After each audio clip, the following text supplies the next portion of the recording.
Hello.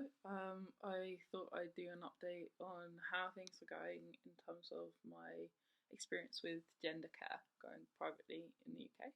I'm non-binary, identify kind of with terms transmasculine, mostly agender, but there's a little bit of fluidity there. So yes, I have had an appointment with Dr Lorimer.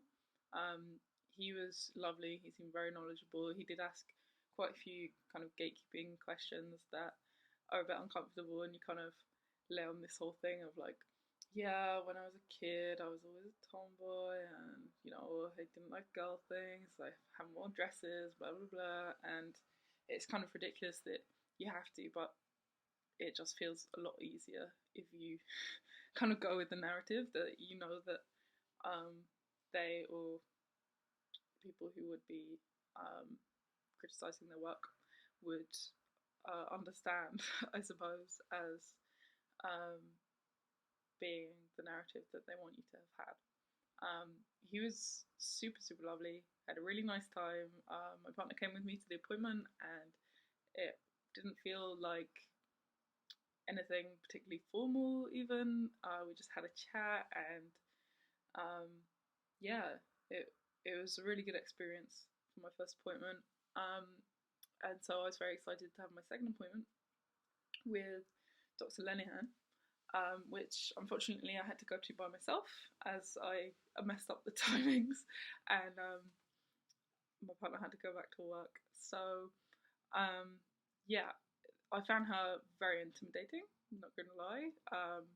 She strikes me as someone who hasn't had that much experience with trans people in her own life.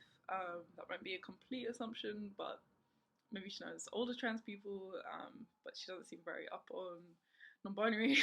Or although she did mention having had non-binary patients, which I found a bit confusing because I didn't really feel like she got it. And I did lay on the narrative again, like trans masculine, like masculine, a bit more than is necessarily true for me, or kind of that I would want to share really. And she didn't seem too happy. She didn't seem quite that comfortable with me going for top surgery. She said some uncomfortable things.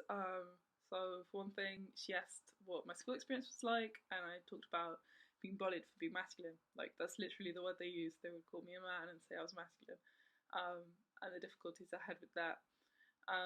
And then she told me that if I have top surgery, everyone will think I'm a man, and I kind of felt like I'd just given her my childhood trauma as ammunition to use against me in this conversation to try and get me to say something that was like, oh dear, I shouldn't have top surgery then. Like, I don't know, it just felt like she thought I hadn't thought it through. Which, I mean, who pays that much money to go to GenderCare, um, to have an appointment for top surgery, which is, again, like £6,000 with Marsberry, who I'm going for. Like, of course I've thought about it, that people are gonna think I'm a guy. At the moment, people either think I'm a guy or they think I'm a woman. That's how it works. But I hope to one day live in a society that's a little bit more open-minded than that. And it just felt a bit, just some of the comments felt a bit strange coming from a gender specialist who's working in the private sector. Um, I don't know. She does not make an effort to make you feel comfortable. So I think it's good to be prepared for that. In contrast with Lorimer, who's a bit more personable. Um, yeah. So in the end, I left Lenihan's appointment very upset. Actually, I really didn't think she was going to prove me. I thought she was going to drag her heels as much as she could. She asked me to get proof that I had been living as non-binary for over a year, which is rubbish, but okay. So I had repeatedly told her that I was out as non-binary for well over 3 years at university and in two workplaces that I'd been in since university. Um, So my course leader and my former employer both emailed her and confirmed that yes, Jay is non-binary. Jay uses they them pronouns, which is funny because they're not qualified to say whether I'm non-binary or whatever, but you know they passed on the message. So that went through and very quickly. She was very very efficient actually in getting that approval sent off to the surgeon of my choice. So that was such a relief, and it all happened so quickly in a bit of a whirlwind. Um, and the kind of disappointment meets great high of thinking, wow, I'm having top surgery soon. So it was quite a little period of time there, but it didn't last too long. And yes, I have 2 approvals. I've been referred to the surgeon.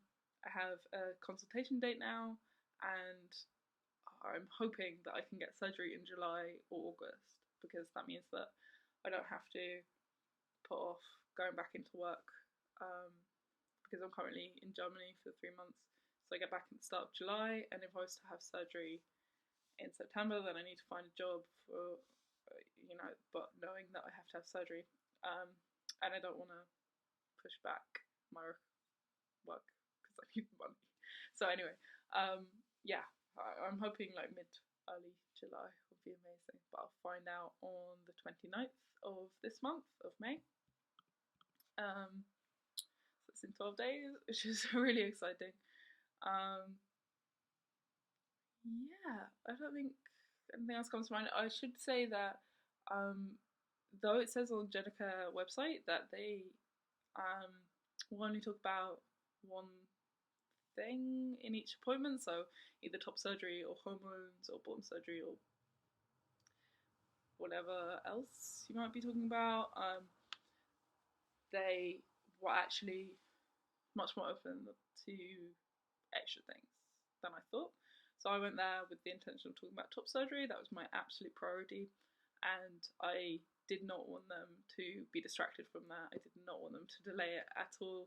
I wanted the approval, ignore anything else that was on my mind, just give me the approval. But in conversation with Dr. Lorimer, I mentioned potentially being interested in taking a low dose of testosterone, and he recommended I then talk in my appointment with Lenihan more about testosterone than the top surgery because he kind of just said I was a standard case of, yep, top surgery, great.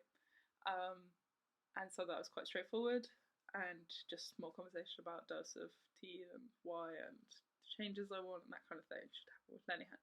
That didn't happen for me because the paperwork didn't get sent from Lorimer to Lenihan. Not quite sure what happened. It's partly probably my fault. But anyway, yeah, and now that I've had those 2 appointments, I should say Lorimer charged £200 and Lenihan was £250. Those prices have recently gone up.